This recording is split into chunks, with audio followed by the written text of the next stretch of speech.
Hello everyone, welcome back to the channel. जैसे कि आपने वीडियो के टाइटल में देखा होगा, this video is about CAP round का फॉर्म फिलिंग।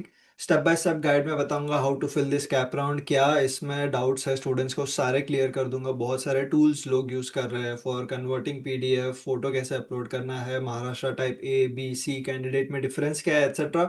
सारे डिटेल्स इस वीडियो में डिस्कस होंगे। So stay tuned.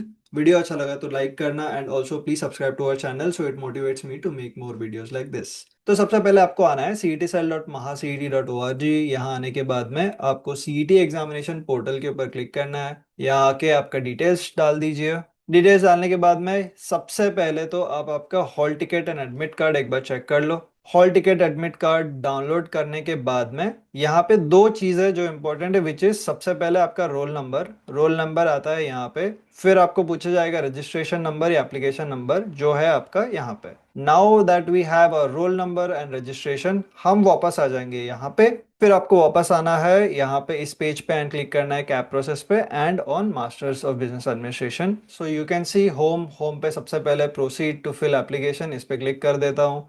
यहाँ पे दो ऑप्शन है, ई स्क्रूटिनी एंड फिजिकल वेरिफिकेशन। मेरे ओपिनियन में फिजिकल स्क्रूटिनी बेटर है, क्योंकि फिजिकल स्क्रूटिनी में आपको एक सेंटर जाना पड़ेगा। उस सेंटर में जाके आप बात कर सकते हैं वहाँ के जो कैप राउंड प्रोसेस के लिए जो बंदा बैठा है उससे आप फेस टू फेस बात कर सकते हो। आप जो भी डॉक्यूमेंट्स लेके जाओगे उसमें कुछ भी एरर है तो आपको इमीडिएटली बता देगा कि हाँ भाई ये एरर है, इसको आपको चेंज करना है तो आपको ये डॉक्यूमेंट लाना पड़ेगा। दूसरे दिन ही आप वो डॉक्यूमेंट जाके दे सकते हो और आपका रेजोल्यूशन हो जाएगा। So if you want quick resolution and if you want things under your control, physical scrutiny is a good option. E-scrutiny is also a good option. I don't think so that it's a bad option. It's just that students जिसका facility center बहुत दूर है उनके घर से, उनके लिए scrutiny better है, ज्यादा हैसल नहीं है। आप ऑनलाइन भी सारे डॉक्यूमेंट सबमिट कर सकते हो। डिस्क्रिपेंसी अगर आ भी रहा है स्क्रूटिनी में, आपको कोई इशू आ रहा है फिजिकल स्क्रूटिनी में भी, तो ये मैसेज बॉक्स करके एक इंपॉर्टेंट लिंक है। यहाँ पर आप जाके कंपोज करके एक मैसेज डाल सकते हो कि आपके कैंडिडेचर टाइप में कुछ चेंज करना है, कैटेगरी डिटेल्स चेंज करना है, पर्सनल डिटेल्स चेंज करना है, फोटो वगैरह कुछ भी आपको चेंज करना है तो यहाँ पे सब्जेक्ट सेलेक्ट कर लो। आपका जो भी मैसेज है वो यहाँ पे टाइप कर लो, जो भी है, ठीक है। जो सब्जेक्ट है वो डाल दो एंड एक स्क्रीनशॉट अटैच कर देना उस इशू का एंड सेंड मैसेज कर दो, तो ये आपका एक रेजोल्यूशन टाइप यहाँ पे आपको मिल जाएगा। एंड नोटिफिकेशन में आप चेक कर सकते हो कि आपको क्या रेजोल्यूशन दिया, उन्होंने कुछ मैसेज दिया होगा, ठीक है। कूल। नाउ कुछ स्टूडेंट्स को ये भी डाउट होगा कि फैसिलिटी सेंटर पता नहीं कहाँ पर है, एक्सेट्रा एक्सेट्रा। मैं सेलेक्ट कर लेता हूँ physical scrutiny and I click on next, ठीक है। एफसी सेंटर का यहाँ पे लिस्ट ऑटोमेटिकली आ गया। फिर उसके बाद में कौन से दिन में मैं जाके अपने डॉक्यूमेंटेशंस दे सकता हूँ वो मुझे सेलेक्ट करना है, तो मैं चेक कर लेता हूँ यहाँ पे। और यहाँ पे मुझे दिखा रहा है इतने सारे slots. I click on submit. Now next. जैसा मैंने ये आपको एप्लीकेशन फॉर्म में दिखाया था, आपका रोल नंबर एंड आपका एप्लीकेशन नंबर आपको लेना है यहाँ से एंड यहाँ पे डाल देना है। इफ फॉर एग्जांपल आपने दूसरे एग्जामिनेशंस के लिए भी अटेम्प्ट दिया है तो आप यहाँ पे डाल सकते हैं। किसी ने एटमा के लिए, मैट के लिए, जी मैट के लिए, एक्सेट्रा। बहुत सारे स्टूडेंट्स का भी ये क्वेश्चन है कि रिसेंटली जी मैट दिया है, रिसेंटली मैट एग्जाम दिया है। जो भी एग्जाम दिया है आपको यहाँ पे सिर्फ रोल नंबर, परसेंटाइल एस्ट्रिक्स में है, स्कोर और ऑल इंडिया रैंक एस्ट्रिक्स में नहीं है, दैट इज ए कंपलसरी नहीं है। तो आपको अगर रोल एंड परसेंटाइल कोई भी एग्जामिनेशन का है तो यहाँ पे डेफिनेटली डाल देना। So we will go ahead, click verify and save. अब समझ लेते हैं about the type of candidate. काफी सारे स्टूडेंट्स को डाउट है कि वो टाइप ए में आता है, बी में आता है, सी या डी में आता है। सबसे पहले तो ये आप ये समझ लो कि आप अगर ए बी सी डी ई कोई भी महाराष्ट्र कैंडिडेचर वाले सीट में आते हो या कोई भी टाइप में आते हो तो आप स्टेट लेवल सीट्स के लिए एलिजिबल हो, ठीक है। आप जो भी जेबी के या दूसरे कॉलेज के स्टेट लेवल सीट्स है उसके लिए आप एलिजिबल हो। इसमें कोई भी डिफरेंस नहीं, सिर्फ दो टाइप के सीट्स होता है। एक होता है other than Maharashtra which is all India seats, दूसरा होता है Maharashtra state seats. Maharashtra state seats are state level seats, OMS is nothing but all India वाले कैंडिडेट्स, क्लियर। अब महाराष्ट्र कैंडिडेट में काफी सारे अलग अलग टाइप्स है, तो समझ लेते हैं क्या क्या डिफरेंस है। सबसे पहले अगर टाइप ए कैंडिडेट आप हो तो इसके दो रिक्वायरमेंट्स है। आपको आपका ट्वेल्थ स्टैंडर्ड या डिप्लोमा प्लस अंडर ग्रेजुएशन, जो आपका इंजीनियरिंग, बीटेक, बीकॉम वगैरह जो भी है, ये दोनों भी अगर आपने महाराष्ट्र से किया है, प्लस आपके पास महाराष्ट्र का डोमिसाइल है या बर्थ सर्टिफिकेट महाराष्ट्र का है, तो आप टाइप ए सेलेक्ट कर सकते हो। अब इसमें अगर कोई भी चीज नहीं है, फॉर एग्जाम्पल मेरा एग्जाम्पल ले लेता हूँ, मैंने अपना 12th स्टैंडर्ड किया था हैदराबाद से, बट मेरा अंडर ग्रेजुएशन हुआ है VJTI से, जो आता है मुंबई यूनिवर्सिटी के अंडर। ठीक है, तो मैं आऊंगा टाइप बी में, बिकॉज मैं 12th वाला ये जो क्राइटेरिया है ये सेटिस्फाई नहीं करता हूँ, ओनली अंडर ग्रेजुएशन का सेटिस्फाई करता हूँ। आप ऐसा भी चेक कर सकते हैं, आप क्योंकि टाइप ए पे क्लिक करने के बाद में नेक्स्ट अगर करोगे तो आपको वो दो चीज पूछेगा। सबसे पहले कि आपने 12th कहाँ से की है, तो अब मैंने तो किया है हैदराबाद से, तो वो यहाँ पे ऑप्शन देगा ही नहीं। एंड अंडर ग्रेजुएशन किया है मैंने मुंबई सिटी से, तो मैं वो डाल सकता हूँ। सो बिकॉज ये इश्यू आ रहा है, I will click on type B. Right, type B पे क्लिक करूंगा तो वो मुझे यहाँ पे सिर्फ मेरे डोमिसाइल के बारे में पूछेगा, विच इज मैं कौन से जगह से मैंने डोमिसाइल बनाया, तो मैंने जहाँ से बनाया मैं वहां का डाल सकता हूँ, and then I go ahead. Then we'll see what is type C. Type C is nothing but student जो टाइप A में भी नहीं आता है, B में भी नहीं आता है। दैट इज कि मैंने अपना 12th, मेरा ग्रेजुएशन दोनों भी मुंबई से नहीं किया है, और मेरे खुद के पास डोमिसाइल नहीं है। ठीक है, बट मेरे पेरेंट्स के पास डोमिसाइल है। ठीक है, अब टाइप बी में एक और की थिंग है, ये भी समझ लो। A candidate who does not fall in type A, but who और हुज फादर एंड मदर। ठीक है, तो मेरे पास 12th नहीं था, ग्रेजुएशन था, but who is domicile in state, मैं खुद डोमिसाइल था। अगर मैं खुद डोमिसाइल भी नहीं होता, मेरे पेरेंट्स डोमिसाइल होते, तो भी मैं ये अप्लाई कर सकता हूँ। क्लियर? तो टाइप सी में डिफरेंस ये है कि मैं 12th भी नहीं हूँ, मैं ग्रेजुएशन भी नहीं हूँ, मैं खुद का डोमिसाइल भी नहीं है मेरे पास, बट हुज फादर और mother is an employee of Government of India और Government of India undertaking who has been posted और reported to duty in Maharashtra state before last date of submitting the application form of CAP. ठीक है, that means मैं 12th भी नहीं है महाराष्ट्र का, मेरा ग्रेजुएशन भी नहीं है महाराष्ट्र का, मेरे पास डोमिसाइल भी नहीं है महाराष्ट्र का, बट मेरे पेरेंट्स गवर्नमेंट ऑफ इंडिया के एम्प्लॉय है, एंड वो महाराष्ट्र स्टेट में पोस्टेड है बिफोर लास्ट डेट ऑफ, मतलब कैप राउंड खत्म होने से पहले कभी भी उनकी पोस्टिंग महाराष्ट्र स्टेट में हुई है, तो वो आ जाते हैं टाइप सी में। सो ये वाला जो टाइप सी है ये बहुत इंपॉर्टेंट है फॉर ऑल इंडिया कैंडिडेट्स जिनके पेरेंट्स गवर्नमेंट ऑफ इंडिया में काम करते हैं एंड वो महाराष्ट्र स्टेट में पोस्टेड है, तो आप महाराष्ट्र कैंडिडेट में आ सकते हो because of this type. Then next type is type D, जिसमें who doesn't fall in type A, B, C, but whose father or mother is an employee or retired government or retired employee of government of Maharashtra और Government of Maharashtra undertaking. ठीक है, तो Fairlie clear. आप 12th भी यहाँ से नहीं किए, ग्रेजुएशन भी नहीं यहाँ नहीं किए, डोमिसाइल भी नहीं है आपका, आपके पेरेंट्स के पास भी डोमिसाइल नहीं है। ठीक है, बट आप गवर्नमेंट ऑफ महाराष्ट्र के आपके पेरेंट्स एम्प्लॉय थे, तो आप टाइप डी में आ सकते हो, either retired or currently employed. Then the last type is type E, जिसमें बेसिकली बॉर्डर स्टेट्स जो है महाराष्ट्र कर्नाटका के बॉर्डर स्टेट्स, वहां पे candidates passing 12th standard engineering in Maharashtra Karnataka border areas जिसके मदर टंग मराठी है, उसका यहाँ पे लिस्ट है। इन विलेजेस में से अगर आप आते हो महाराष्ट्र कर्नाटका के, तो भी आप महाराष्ट्र कैंडिडेट कंसिडर किए जाओगे। ऑल्सो इंपॉर्टेंट ये है कि आपने आपका 12th एंड ग्रेजुएशन दोनों महाराष्ट्र से किया हुआ है। Then other types are outside Maharashtra students, Jammu and Kashmir students and union territory students. ठीक है, so you can read the information over here. So in my case, because मेरा 12th हैदराबाद से था but मेरा graduation and domicile मेरे पास था, तो I am a type B candidate and this is the type from which I took admission in JBMS। तो आप महाराष्ट्र के कोई भी कैंडिडेट हो, टाइप में हो, इससे कोई फर्क नहीं पड़ता। तो मैं यहाँ पे बी सेलेक्ट कर लेता हूँ और आगे चले जाता। अब यहाँ पे मुझे पूछ रहा है कि आप किसका डोमिसाइल सबमिट करोगे, तो मेरे पास खुद के पास डोमिसाइल है, तो मैं मेरा खुद का डोमिसाइल डाल देता हूँ। ठीक है, and I will proceed to next. अब यहाँ पे दो क्वेश्चन है, do you belong to reserve category और general category, do you belong to person with disabilities. तो सबसे पहले देख लेते रिजर्व में क्या पूछा है। Select the reserve category to which you belong. So for example कोई भी सेलेक्ट कर लेता है, यहाँ पर भी मैं कोई रैंडमली कोई भी एक कास्ट सेलेक्ट कर लेता हूँ। इसके बाद में यहाँ पे आपको पूछा जाता है आपका वैलिडिटी सर्टिफिकेट एंड आपका नॉन क्रीमी लेयर सर्टिफिकेट। ठीक है, ये दोनों के बारे में मैं छोटा सा डिटेल दे देता हूँ। वैलिडिटी सर्टिफिकेट ये है कि आपका कास्ट का कौन से टाइम से लेके कौन से टाइम तक आपके पास वैलिडिटी है, उसके बाद में NCL certificate is nothing but जो ओबीसी कैंडिडेट्स रहते हैं या दूसरे कैटेगरी के भी लोग रहते हैं जैसे एससी बीसी कैटेगरीज, इन लोग के लिए एक क्रीमी लेयर सर्टिफिकेट रहता है, विच मीन्स दैट कि आपका एनुअल इनकम अगर एक पर्टिकुलर लिमिट से कम है तो आप क्रीमी लेयर में नहीं आते हो। तो जो लोग क्रीमी लेयर में आते हैं उनको रिजर्वेशन के बेनिफिट्स नहीं मिलते। अगर दैट मीन्स कि अगर आप ओबीसी में हो बट आपका फैमिली इनकम बहुत ज़्यादा है या आपने बहुत ज़्यादा दिखाया है, तो you will not be considered for this reservation, you will be considered for open category. But generally अगर कोई भी ओबीसी के लिए अप्लाई कर रहा है तो एनसीएल सर्टिफिकेट डेफिनेटली उनके पास रहता है। और यहाँ पे इन्होंने क्लियर कट ये भी दिया हुआ है कि आपके पास सर्टिफिकेट अभी राइट नाउ अवेलेबल है तो आप अवेलेबल सेलेक्ट करो, राइट नाउ अवेलेबल नहीं है बट आपने अप्लाई किया है तो अप्लाइड बट नॉट रिसीव्ड पे क्लिक कर देना।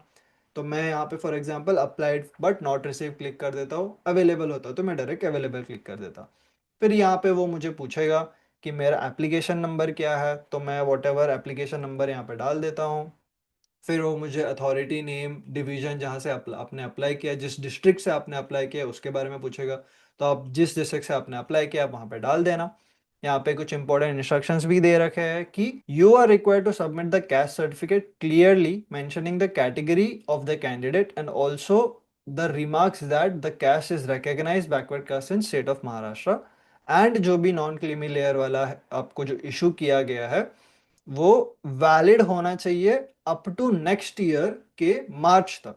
ठीक है, जब आप एफसी सेंटर या ई स्क्रूटिनी में ये डॉक्यूमेंट डालोगे तो ये जो नॉन क्रीमी लेयर सर्टिफिकेशन है इसका वैलिडिटी होना चाहिए अगले साल तक, 2026 तक। तो प्लीज अगर स्टूडेंट्स आपका वैलिडिटी 2026 से पहले या 2025 में खत्म होता है, आप फिर से अप्लाई करो। तहसील ऑफिस या जो भी गवर्नमेंट ई सेवा ऑफिस रहता है वहां जाके अप्लाई करो, उनको बोलो कि मुझे 2026 मार्च के एंड तक का वैलिडिटी वाला सर्टिफिकेट चाहिए। एंड जिस दिन आपने अप्लाई किया है उस दिन का यहाँ पे डाल देना जो भी है। तो मैं डाल देता हूँ यहाँ पे date, name as per certificate जो भी है आप डाल देना। ठीक है, उसके बाद में दूसरा ऑप्शन था पर्सन विद डिसेबिलिटीज, यस और नो एक्सेट्रा। तो ये था for reserve candidates. General category में आने के बाद में अगर आप ईडब्ल्यूएस से अप्लाई करना चाहते हो तो उसका भी एक ऑप्शन आता है।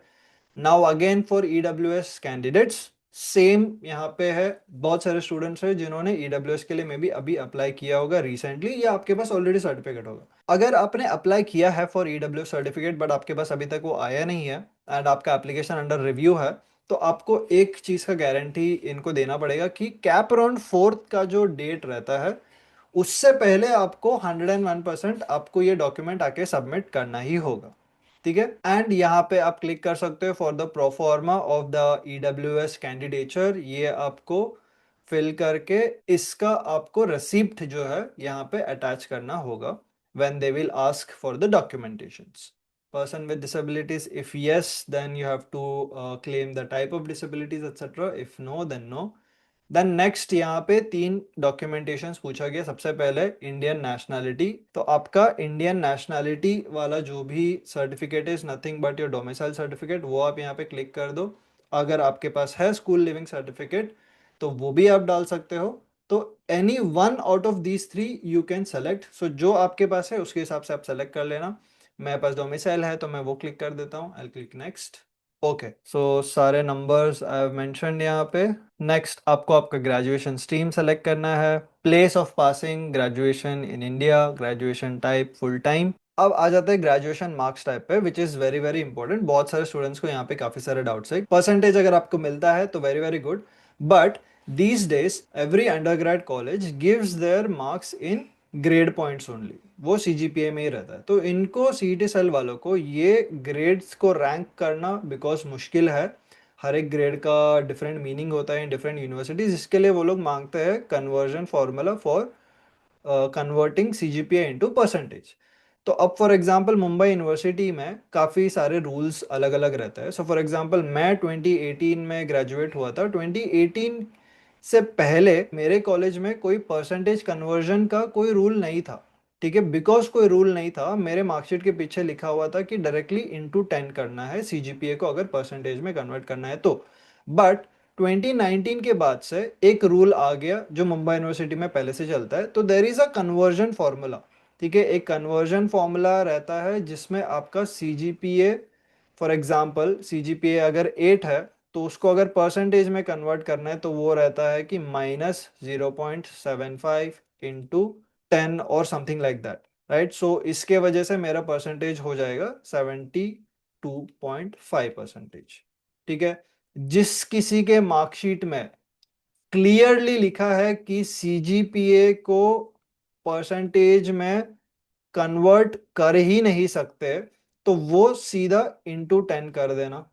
ठीक है। बट जिस किसी के भी मार्कशीट में या मुंबई यूनिवर्सिटी के अंडर आप आते हो, तो definitely there is a conversion formula जो आपको यूनिवर्सिटी से मिलता है, या आपके कॉलेज के एडमिशन डिपार्टमेंट को कॉल करो या वहां पे जाके पूछ लो कि मेरे को मेरा सीजीपीए को परसेंटेज में कन्वर्ट करना है, तो क्या फॉर्मूला लगाना है। उसका एक डॉक्यूमेंट होता है, वो डॉक्यूमेंट आपको रखना पड़ेगा आपके पास जब आप FC centre and scrutiny centre जाते हो। तो this is very very important.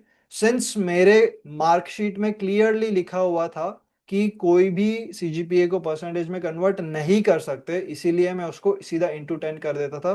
That is why my 5.72 CGPA got converted into 57.2 percentage, which also means that कि अगर मैं 2019 में पास आउट होता तो मैं जेबीएमएस के लिए एलिजिबल ही नहीं होता। सो luckily I got away with this, because if conversion 0.75 होता तो मेरा परसेंटेज लेस देन 50% हो होता and I wouldn't have been eligible for JBMS.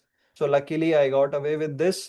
But if you are someone जो 2019 के बाद ग्रेजुएट हुआ है from Mumbai university, Pune university, हर यूनिवर्सिटी के एक डिफरेंट कन्वर्जन फॉर्मूला है, वो फॉर्मूला आपको यूज करना ही होगा एंड उसके बेसिस पे आपको परसेंटेज में कन्वर्ट करना है। अगर आपको नहीं पता है तो जैसे मैंने बोला, एडमिशन डिपार्टमेंट को कॉल करके पूछ लो।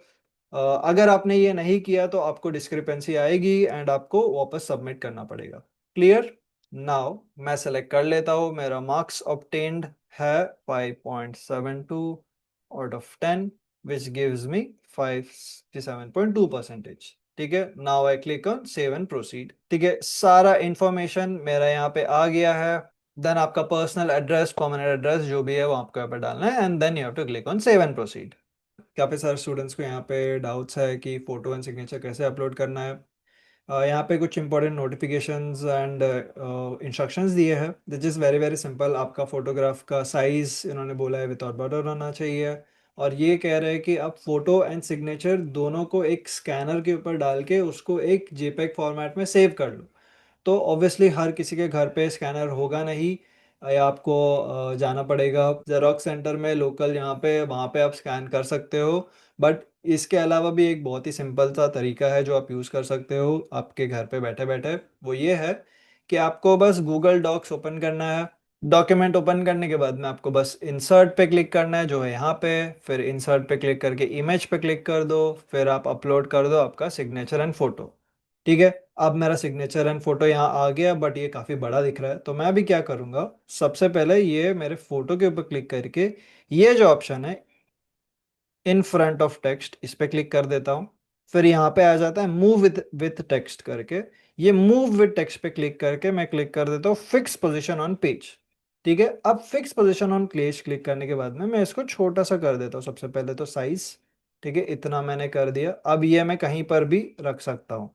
सेम चीज मैं करूंगा मेरे सिग्नेचर के साथ, वापस मैं बता देता हूँ, आपको क्लिक करना है इन फ्रंट ऑफ टेक्स्ट, फिर यहाँ पे जो मूव विथ टेक्स्ट है इस पे क्लिक करना है आपको fix position on page.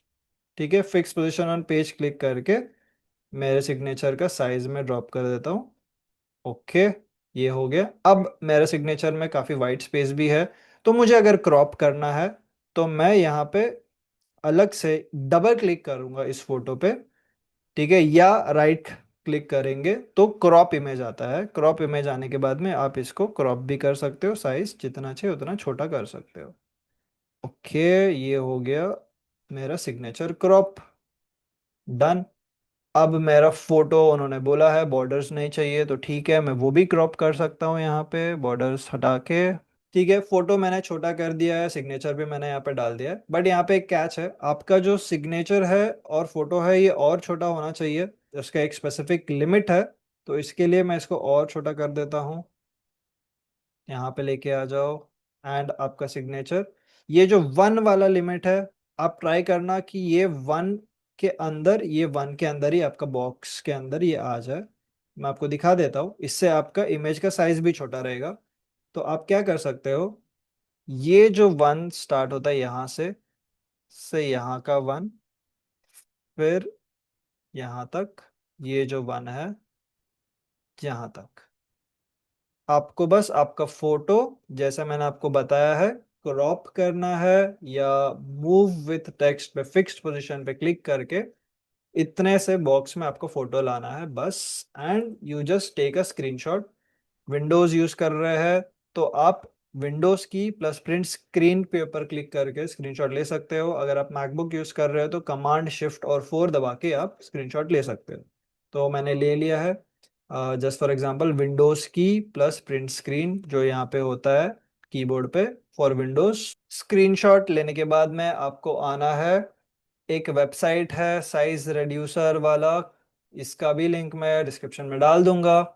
image.pi7 reduce image, यहाँ पे जो अभी स्क्रीनशॉट लिया था उसको मैं सेलेक्ट कर लेता हूँ, वो आ जाएगा। उसका इन्फॉर्मेशन दिखाएगा कि वो है 111 KB का। इसको मैं साइज में डाल देता हूँ कि मुझे 45 KB में चाहिए, और मैं क्लिक करता हूँ रेड्यूस साइज पे, और इमीडिएटली यहाँ पे आ गया मेरा फोटो। इसको मैं कर लेता हूँ डाउनलोड। डाउनलोड करने के बाद में मुझे वापस आना है यहाँ पे, चूज फाइल पे क्लिक कर लिया। तो जो हमने स्क्रीनशॉट लिया था उसमें बस आपको यहाँ पे ऑप्शन दिखाता है कि आप सेलेक्ट कर सकते हो कितना साइज में आना चाहिए। तो हमारा यहाँ पे ये साइज के अंदर है, हम सेलेक्ट कर लेते हैं एंड क्लिक कर देते हैं अपलोड फोटो पे। तो आ गया मेरा फोटो यहाँ पे। Now click on save and proceed and you can go ahead. Now couple of documents that you need to upload। यहाँ पे उन्होंने बोला है कि वापस डॉक्यूमेंट्स जेपीईजी और पीएनजी और पीडीएफ फॉर्मेट में ही होना चाहिए और मैक्सिमम 1 MB के अंदर ही होना चाहिए। तो आपका जो 10th स्टैंडर्ड का मार्कशीट है वो सेलेक्ट करोगे, वो आपको यहाँ पे अपलोड करना है। आपका 12th का मार्कशीट, यहाँ पे very very important, leaving certificate, transfer certificate after qualifying examination optional दिया है, तो आपके पास नहीं है तो नो वरीज, यहाँ पे एस्ट्रिक्स नहीं है तो इट इज नॉट कंपलसरी, है तो डाल दीजिए। देन नेशनैलिटी सर्टिफिकेट जो होता है, normally it is the domicile certificate only, तो आप वो भी डाल सकते हो। उसके अलावा आपके पास दूसरा कोई सर्टिफिकेशन है तो आप वो यहाँ पे डाल सकते हो। अगेन यहाँ पे डोमिसाइल सर्टिफिकेट ऑफ कैंडिडेट और फादर एंड मदर लिखा है, तो जनरली मैं दोनों जगह पे डोमिसाइल सर्टिफिकेट डाल सकता हूँ because domicile certificate is also an Indian nationality certificate. Then मेरा ग्रेजुएशन मार्कशीट एंड जो स्कोर कार्ड है मेरा एमएचसीईटी का वो मुझे यहाँ पे डालना है। स्कोर कार्ड कहाँ पर मिलेगा, अगेन आप यहाँ पे आ जाओ आपके वेबसाइट पे, यहाँ पे स्कोर कार्ड है, you click on get score card and आपको स्कोर कार्ड मिल जाएगा। फिर वापस आपको यहाँ पे आना है, यहाँ पे अपलोड करना है and then you have to submit. आपको सारे जो भी डॉक्यूमेंट्स आपने डाले यहाँ पे अपलोड क्लिक करके अपलोड क्लिक कर देना। ठीक है, सारे डॉक्यूमेंट्स मैंने यहाँ पे अपलोड कर दिए हैं। आप यहाँ पे आपका पासपोर्ट भी डाल सकते हो सर्टिफिकेट ऑफ नेशनैलिटी में। एक और काफी सारे स्टूडेंट्स का यहाँ पे डाउट है कि ग्रेजुएशन मार्कशीट में क्या डाले। ग्रेजुएशन मार्कशीट आपको आपके सारे सेमेस्टर्स का अगर आपके पास है तो आप वो डाल सकते हो। वो भी कैसे डालोगे, अगेन ऑनलाइन टूल है मर्ज पीडीएफ, आप आ जाना यहाँ पे, इसका लिंक मैं डिस्क्रिप्शन में डाल दूंगा। ये यहाँ पे आपके जितने भी मार्कशीट है सारे सेलेक्ट कर लेना, सारे सेलेक्ट करके उसको मर्ज करके डाउनलोड कर लो। ठीक है, ये डाउनलोड करने के बाद में आप यहाँ पे आके उसको अपलोड कर देना। ट्राई करना कि फाइल साइज 1 MB के ऊपर ना हो। अगर 1 MB के ऊपर भी है तो आप ऑनलाइन टूल यूज करके साइज रिड्यूस कर सकते हो। तब मैंने यहाँ पे सारे चीजें अपलोड कर लिए हैं और मैं क्लिक करता हूँ सबमिट। ठीक है, तो मेरा एप्लीकेशन फॉर्म सबमिट हो गया है, यहाँ पे आप देख सकते हो। अब ये सारे डॉक्यूमेंट्स का मुझे बस प्रिंट लेके जाना है एफसी सेंटर पे वेरिफिकेशन करने के लिए। ओके, एप्लीकेशन फॉर्म प्रिंट करने के बाद में ये शीट में अगर आप आके देखोगे तो यहाँ पे क्लियरली सारे जो भी डॉक्यूमेंट्स हैं मेरे कंप्लीट हो गए हैं। बस यहाँ पे बचा है क्या, application form confirmation status at facilitation centre. ठीक है, तो आगे के क्या प्रोसेस के लिए एलिजिबल होने के लिए सबसे पहले मेरा डॉक्यूमेंट वेरिफिकेशन हुआ है या नहीं वो चेक होगा। वो अगर चेक हो गया तो यहाँ पे कंप्लीट लिख के आ जाएगा। अभी मैंने ई स्क्रूटिनी अप्लाई किया तो ई स्क्रूटिनी, या फिर मुझे नियरेस्ट एफसी सेंटर पे जो मैंने क्लिक किया है एफसी सेंटर पे, दोनों के यहाँ पे मैं जाके अपना वेरिफिकेशन कर सकता हूँ। जितने बार भी मैं एडिट्स करता रहता हूँ उतने बार ये वर्जन चेंज होता रहता है। ये बहुत ही ज़्यादा इम्पोर्टेंट है कि आपको आपका वर्जन नंबर याद रहे। जो आपका लेटेस्ट वर्जन नंबर रहेगा वो आपका लेटेस्ट प्रिंट आपको लेके जाना है। तो अब मेरे केस में यहाँ पे जो लेटेस्ट वर्जन रहेगा वो यहाँ पे आऊँगा, मैं सबमिट करूँगा तो वो यहाँ पे नीचे आ जाएगा कि this is my version number and ये जो भी है लेटेस्ट मेरा प्रिंट आउट लेके मुझे स्क्रूटिनी सेंटर जाना है। नाउ इसमें अगर कोई भी डिस्क्रिपेंसी आई तो मैं यहाँ पे कंपोज करके मेरा जो भी रीजनिंग है वो सेलेक्ट करके मुझे कुछ भी चेंज करना है, मैसेज डालना है, मैं पे डाल सकता हूँ। सो आई होप आपको वीडियो पसंद आया होगा। इसमें सारे डाउट्स मैंने जितने भी हो सकते हैं क्लियर करने की कोशिश की है। यहाँ पे आप कहीं पर भी अटक रहे हो, कुछ भी इशू आ रहा है, प्लीज़ कमेंट सेक्शन में आप डाउट डाल सकते हो। ऑल्सो हम लोग MHRD एंड MSc फाइनेंस के लिए हमारा बूट कैंप जो हम लोग ने किया था, it was very successful. Lot of students have very positive responses. If आप अभी भी बूट कैंप ज्वाइन करना चाहते हो तो हम लोग ने एक न्यू क्रैश कोर्स लॉन्च किया है। बूट कैंप में 3 mock GD and 3 mock PIs हम लोग हमारे स्टूडेंट्स को दे रहे थे, but in crash course we can give you 1 mock GD and 1 mock PI with JBMS alumni. So if you are interested, you can go to our website and purchase the crash course for MSc Finance and MHRD. Thank you so much for watching this video. See you again in the next one.